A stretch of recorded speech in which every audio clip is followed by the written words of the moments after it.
Hello everyone, welcome to BioVibes Learning. So in today's lecture I am going to teach you about the water potential. Water potential हम कह सकते हैं कौन सी unit का part है ये? प्लांट फिजियोलॉजी का पार्ट है ये टॉपिक आपके गेट के लिए SIR के लिए मोस्ट इम्पॉर्टेंट है, CBT के लिए, एंड अगर आप गेट भी दे रहे हैं भी ये जो टॉपिक है वो बहुत ज़्यादा इम्पॉर्टेंट पार्ट प्ले करता है। इसमें से क्वेश्चन ज़रूर से ज़रूर बनते हैं एंड बहुत इजी कॉन्सेप्ट है, बस सुनने की कोशिश करिएगा कि कॉन्सेप्ट आपके लिए टिप्स पे आपको समझ में आ जाएगा। तो वाटर पोटेंशियल पोटेंशियल का मीनिंग क्या होता है? क्या उसकी पोटेंसी है, क्या उसकी एक्चुअल उसका क्या रोल है। पोटेंशियल मतलब तरीके से उसकी potential energy of water per unit volume, या फिर भी हम कह सकते हैं कि हम कह सकते हैं किस एनर्जी है to do some work. Water में कितनी एनर्जी है कि वो कुछ कर सके, या फिर हम कह सकते हैं कि measure of free energy of water. Water potential से हम फ्री एनर्जी ऑफ वाटर भी हम कैलकुलेट कर सकते हैं। इसकी यूनिट क्या होती है? अगर हम यूनिट की बात करें, इसकी होती है पर मीटर क्यूब और we can say pascal. Okay, ये इसकी यूनिट होती है।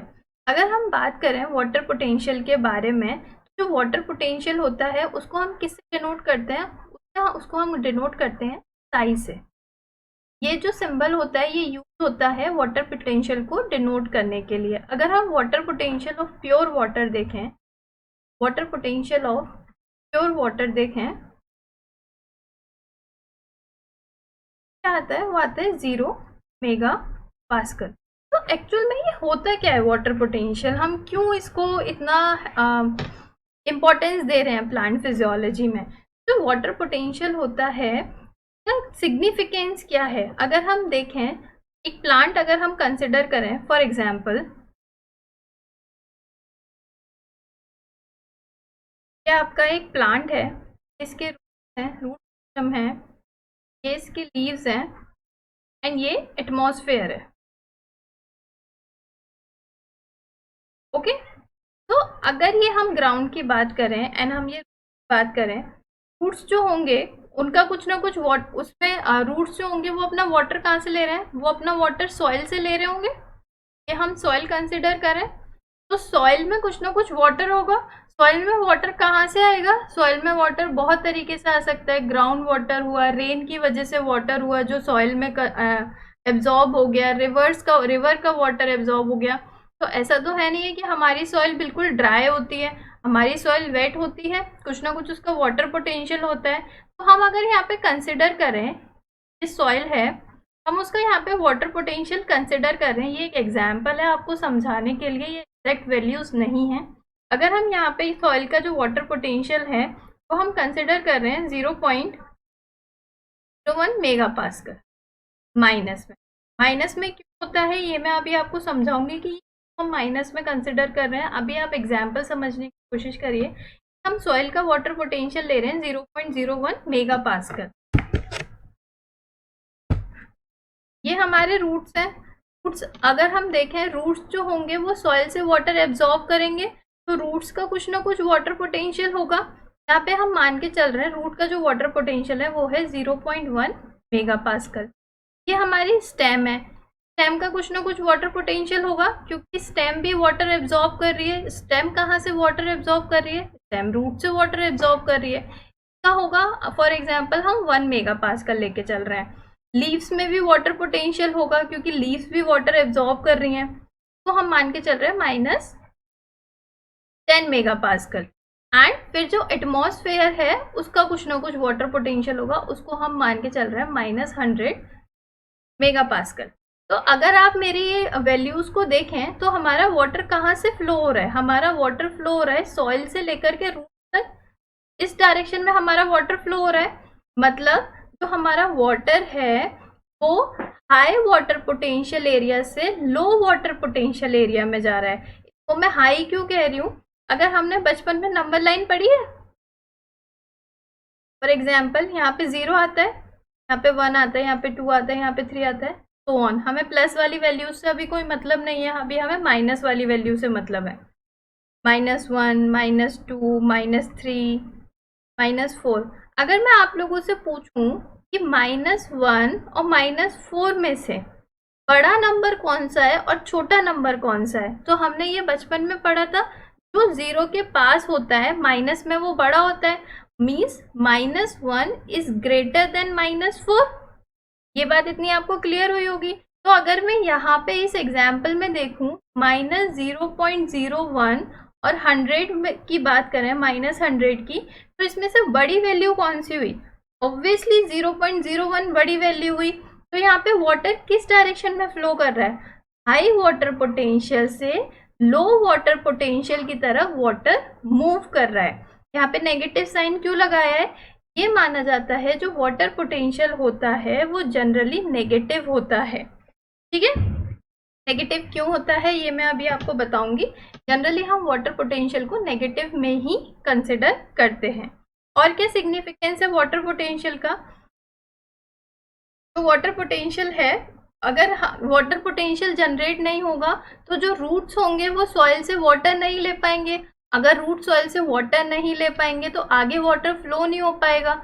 एंड हम लोग सब जानते हैं कि फोटोसिंथेसिस के लिए वाटर कितनी बड़ी नीड है। अगर वाटर नहीं होगा तो आगे फूड नहीं बनेगा। तो इट इज़ वेरी इंपॉर्टेंट कि यहाँ पे वाटर कंज्यूम करे प्लांट, तभी आगे चल के वो फोटोसिंथेसिस का प्रोसेस अच्छे से कर पाएगा। अब ये हो गई बात कि प्लांट सिस्टम में किस तरीके से वाटर का मूवमेंट होता है। तो सबसे हाईएस्ट, अगर मैं यहाँ पे एक आपको रिलेशन बताऊं, तो सबसे ज्यादा हाईएस्ट वाटर पोटेंशियल कहाँ हुआ? वाटर पोटेंशियल ऑफ सॉइल, सबसे ज्यादा वाटर पोटेंशियल हुआ। Then water potential of root, के बाद water potential of stem, then water potential of leaves, उसके बाद वाटर पोटेंशियल इन एटमॉस्फेयर सबसे कम हुआ। आई होप ये पॉइंट आप लोगों को क्लियर कट पता समझ में आ गया होगा कि ये क्यों हुआ, कहाँ वाटर पोटेंशियल ज़्यादा है, कहाँ वाटर पोटेंशियल कम है। अगर हम वैसे भी देखें, प्लांट्स वाटर कहाँ से लेते हैं? प्लांट्स वाटर सॉइल से लेते हैं। सॉइल के पास बहुत ज़्यादा वाटर होगा तभी तो वो उसमें से ले पा रहे हैं। अगर वहाँ पे वाटर प्रेजेंट ही नहीं होगा तो फिर वो ले कैसे पाएंगे? तो ये हम वैसे भी समझ सकते हैं कि सॉइल में वाटर ज़्यादा है तभी सॉइल से वाटर लीव्स की तरफ जा रहा है या फिर एटमॉस्फेयर में जा रहा है। वो मैंने रिलेट कर दिया है वाटर पोटेंशियल से। आई होप इतना आपको समझ में आया होगा। अब यहाँ पे बात आती है कौन कौन से ऐसे फैक्टर होते हैं जो कि वाटर पोटेंशियल में रोल प्ले करते हैं। तो there are 3 factors which contribute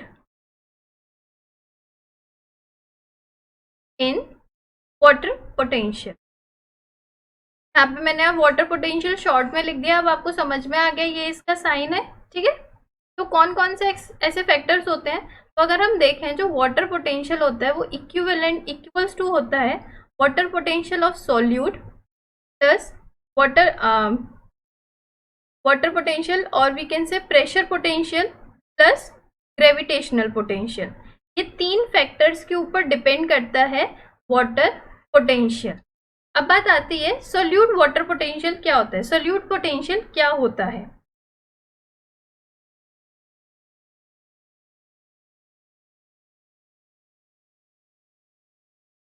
solute potential को हम ऑस्मोटिक पोटेंशियल के नाम से भी जानते हैं। ओके,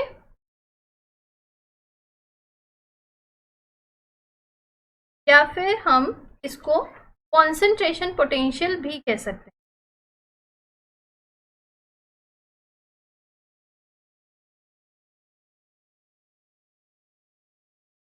हैं। ये सारे ही नाम हम सोल्यूट पोटेंशियल के लिए यूज करते हैं। तो हम रिप्रेजेंट कैसे करते हैं? इसको हम φs से रिप्रेजेंट करते हैं। ओके, ये होता क्या है? अगर हम एक सोल्यूशन लें, फॉर एग्जाम्पल ये हमने बीकर लिया, में हमने वाटर फिल कर दिया, तो मैं ये मान के चल रही हूँ इसमें 0% इम्प्योरिटीज हैं। 0% impurities. Means this is pure water. और एक मैं बीकर लेके चल रही हूं जहां पे हम इम्प्योर वाटर ले रहे हैं. इम्प्योर क्यों? मैंने उसमें फॉर एग्जाम्पल सॉल्ट मिक्स कर दिया. Impure water because we mix salt in it. अब यहाँ पे सॉल्ट के कुछ कुछ मॉलिक्यूल्स हैं. ओके, यहाँ पे सॉल्ट के मॉलिक्यूल्स. अब जो सॉल्ट के मॉलिक्यूल्स होंगे वो वाटर के साथ बॉन्ड बनाना चाहेंगे. अगर हम NaCl मॉलिक्यूल्स लें और हम H2O लें तो जो NaCl मॉलिक्यूल है वो H2O के साथ बॉन्ड बनाना चाहेंगे. अगर NaCl मॉलिक्यूल H2O के साथ बॉन्ड बनाएंगे there will be the decrease in the free water molecule, decrease in free water molecule. क्योंकि जितना ज्यादा सॉल्ट होगा उतने ज्यादा वो बॉन्ड्स बना लेगा, जिसकी वजह से जो वाटर मॉलिक्यूल्स होंगे, जो फ्री वाटर मॉलिक्यूल्स होंगे वो कम हो जाएंगे. अब एक बात बताइए, जब फ्री वाटर मॉलिक्यूल्स कम हो रहे हैं, अगर कोई भी चीज कम हो रही है तो हम उसको किससे रिप्रेजेंट करेंगे? नेगेटिव साइन से रिप्रेजेंट करेंगे. ठीक है, तो जो सॉल्यूट पोटेंशियल होता है जिसको हम φs कहते हैं, ये नेगेटिव पोटेंशियल होता है. तो जितना ज्यादा सॉल्यूट होगा उतने कम फ्री वाटर मॉलिक्यूल होंगे और उतना ही नेगेटिव वाटर पोटेंशियल होगा उस चीज का. आई होप सॉल्यूट पोटेंशियल आप लोगों को समझ में आया होगा. तो जो सॉल्यूट पोटेंशियल होता है, जो सॉल्यूट होता है वो रिड्यूस कर देते हैं फ्री वाटर मॉलिक्यूल को. एंड अगर हम देखें, अगर यहाँ पे हम प्योर वाटर देख रहे हैं, जहाँ पे मैंने एग्जाम्पल लिया है, प्योर वाटर में मैंने कोई भी सॉल्यूट नहीं मिलाया था, मैंने सॉल्ट नहीं मिलाया था, तो यहाँ का जो φs होगा वो क्या होगा? वो 0 होगा, क्योंकि यहाँ पे कोई सॉल्यूट पोटेंशियल है ही नहीं. और यहाँ का जो इम्प्योर वाटर है, यहाँ का जो φs होगा वो कोई भी xyz कोई भी वैल्यू आएगी, लेकिन वो वैल्यू किस में आएगी? वो वैल्यू नेगेटिव में आएगी. I hope this much is clear to you. Next जो पॉइंट आता है वो आता है प्रेशर पोटेंशियल. क्या आता है? सेकंड पॉइंट क्या आता है हमारा प्रेशर पोटेंशियल. तो हम टर्गर प्रेशर के नाम से भी जानते हैं. तो सॉल्यूट पोटेंशियल की तरह ये भी क्या नेगेटिव इन नेचर होता है? So the answer is no. It is the positive hydrostatic pressure. Positive hydrostatic pressure.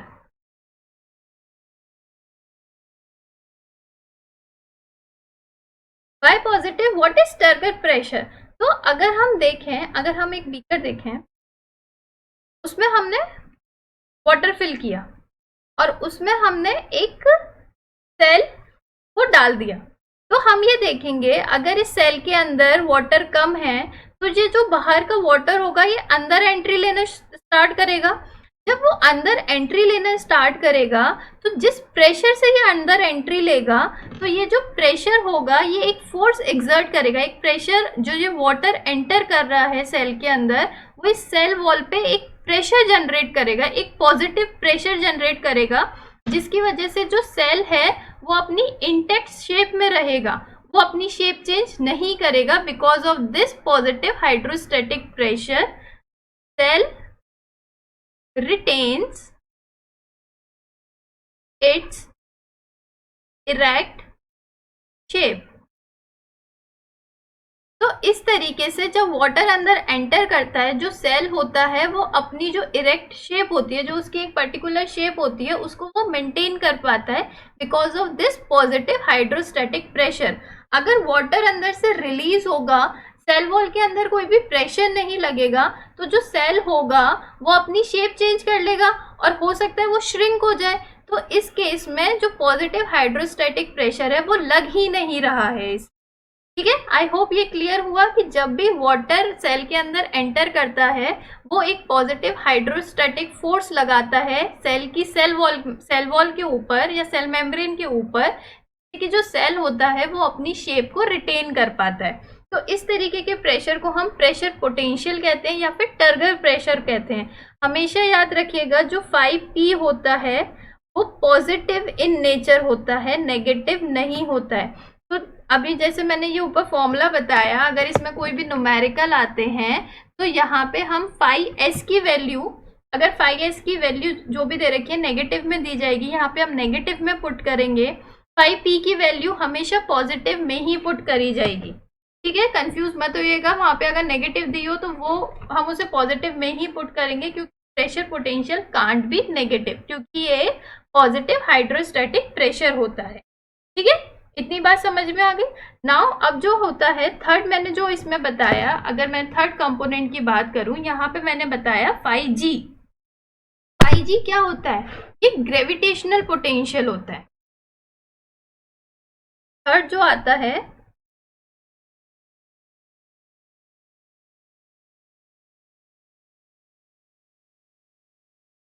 Third potential होता है वो होता है 5G। तो हम क्या कहते हैं? Gravitational potential.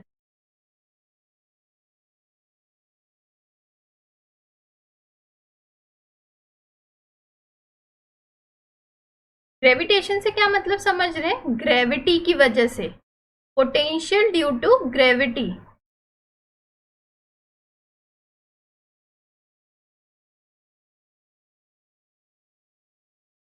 तो किस तरीके से हम डिफाइन कर सकते हैं? जो ग्रेविटी होती है वो डायरेक्टली प्रोपोर्शनल होती है हाइट के, and it is also directly proportional to the density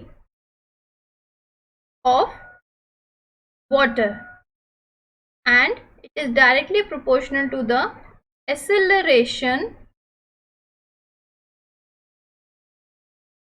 to gravity। Okay, तो अगर हम इसके अकॉर्डिंग देखें तो इसके अकॉर्डिंग क्या फॉर्मूला बनेगा? जो 5G होता है, जो 5G होता है वो इक्वल होता है रो डब्ल्यू जी एच। रो मतलब rho is density, g is acceleration due to gravity, and h is the height. But the problem is the reason is why we don't consider gravitational potential, because अगर हम जब भी हम study करते हैं, हम long trees के ऊपर कभी भी स्टडी नहीं कर रहे होते हैं। अगर हम कभी भी प्लांट फिजियो में कोई रिसर्च वगैरह कर रहे होते हैं, ऐसा नहीं है हम लॉन्ग लॉन्ग ट्रीज के ऊपर रिसर्च कर रहे हैं, हम शॉर्ट ट्रीज के ऊपर रिसर्च करते हैं, जहाँ पे हम ग्रेविटेशनल फोर्स को, ग्रेविटेशनल पोटेंशियल को नेग्लिजिबल मानते हैं। या फिर हम वाटर पोटेंशियल के बारे में भी बात करें, एक सेल से दूसरे सेल में वाटर एंटर कर रहा है, तो इसमें अगर हम देखें डिस्टेंस इनका बहुत कम होता है। जो इनकी अगर हम हाइट और डिस्टेंस बोलें तो हाइट बोलें या फिर डिस्टेंस बोलें, अगर हम प्लांट के बेसिस पे बोल रहे हैं तो हम हाइट बोलेंगे, अगर हम एक सेल से दूसरे सेल की बात कर रहे हैं तो हम उसमें डिस्टेंस बोल सकते हैं। तो जो डिस्टेंस होता है नेबरिंग सेल में वो नेग्लिजिबल होता है। अब जब नेग्लिजिबल डिस्टेंस है तो हम अगर किसी भी चीज को मल्टीप्लाई करेंगे जीरो से, पूरा जो एक्सप्रेशन होगा वो जीरो हो जाएगा। दैट मीन्स जो 5G होता है उसको हम जीरो कंसिडर करते हैं। तो एक्चुअल फॉर्मूला क्या निकल के आता है ग्रेविटेशन प्रेशर वाटर पोटेंशियल का? अगर हम देखें तो एक्चुअल फॉर्मूला निकल के आता है वाटर पोटेंशियल का, वो होता है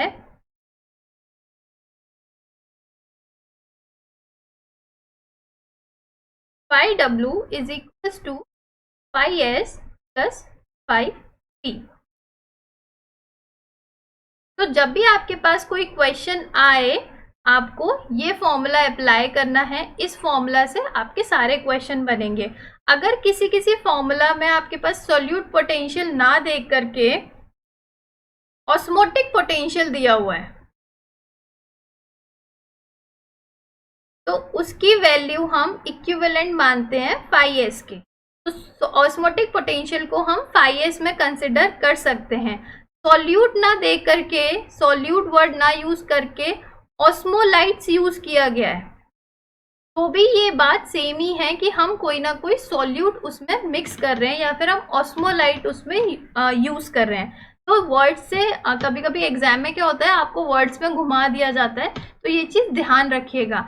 एंड 5s हमेशा नेगेटिव में रखना होता है एंड 5p हमेशा पॉजिटिव में रखना होता है। आई होप इतनी बात आप लोगों को समझ में आई होगी। एक एक्स्ट्रा इन्फॉर्मेशन है, एक और तरीके का पोटेंशियल होता है, तो हम बोलते हैं मैट्रिक पोटेंशियल।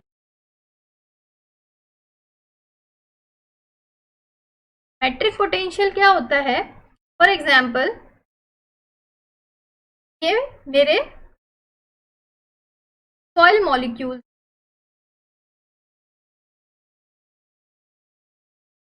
ओके, इनके साथ एक बहुत ही थिन लेयर में कुछ वाटर मॉलिक्यूल अटैच होंगे, ओके, बहुत ही नेग्लिजिबल, बहुत ही थिन लेयर प्रेजेंट होगी वाटर मॉलिक्यूल की, बिल्कुल पतली पतली। इन लेयर से ना तो रूट्स इन इस वाटर को यूज कर सकते हैं, ना ही स्टेम इन वाटर को यूज कर सकते हैं, ना ही लीफ तक ये वाटर जा सकता है। ये वाटर कहीं भी एब्जॉर्ब नहीं होता है, ये सॉइल पार्टिकल के साथ ही अटैच रहता है। तो इस तरीके के वाटर मॉलिक्यूल जो पोटेंशियल लगाते हैं सॉइल के ऊपर, that type of potential is known as matric potential, which we consider negligible. तो हम नेग्लिजिबल मानते हैं, इस वजह से हम एक्सप्रेशन में हम इस तरीके का पोटेंशियल यूज नहीं करते हैं। तो इन शॉर्ट अगर देखा जाए तो वाटर पोटेंशियल का क्या फॉर्मूला बन के आता है, किस पे मेनली अगर हम डिपेंड करें कि वाटर पोटेंशियल किस पे डिपेंड करता है, वो डिपेंड करता है सॉल्यूट पोटेंशियल पे एंड प्रेशर पोटेंशियल पे। Gravitational potential and matric potential इसमें हम अप्लाई नहीं करते हैं, क्योंकि हमारी जो रिसर्च होती है वो मेनली छोटे प्लांट्स के ऊपर होती है, या फिर किसी वन सेल से अपने नेबरिंग सेल में वाटर मूव कर रहा होता है, उस चीज में हम हाइट को या फिर डिस्टेंस को नेग्लिजिबल मानते हैं। नेग्लिजिबल का मतलब होता है इक्विवेलेंट टू जीरो। तो इस वजह से ये जो पूरा एक्सप्रेशन होता है वो जीरो हो जाता है, इस वजह से हम इसको एक्सक्लूड कर देते हैं। एंड मैट्रिक पोटेंशियल बहुत ही थिन लेयर होती है वाटर की, तो बिल्कुल भी रूट्स वगैरह एब्जॉर्ब नहीं कर पाते हैं। इस तरीके के पोटेंशियल को हम मैट्रिक पोटेंशियल बोलते हैं। आई होप आपको वाटर पोटेंशियल का टॉपिक क्लियर होगा। इस फॉर्मूले को यूज करके क्वेश्चंस करके देखिएगा कि आपसे बन रहे हैं क्वेश्चन या नहीं बन रहे हैं, कौन सी वैल्यू कहाँ पुट करनी है, इस चीज का ध्यान रखेंगे तो आपसे ये क्वेश्चंस बहुत अच्छे से बन जाएंगे। I hope this video will be helpful for you, and if you found it very helpful, then please like and subscribe this channel. Thank you and all the very best for your future and for your coming exams.